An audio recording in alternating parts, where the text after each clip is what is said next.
Hey guys, in this video I'm going to show you how to import product from CjDropshipping to your Woocommerce store using Importify. First, visit the product page you would like to import and click on the Add button. The Importify editor will be opened up. You can edit the product title, the description, and the product pricing.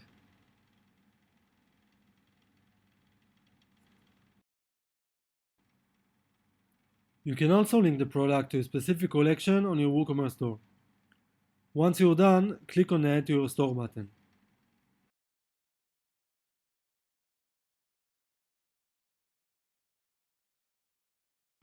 Now click on the View link to view the product at your store.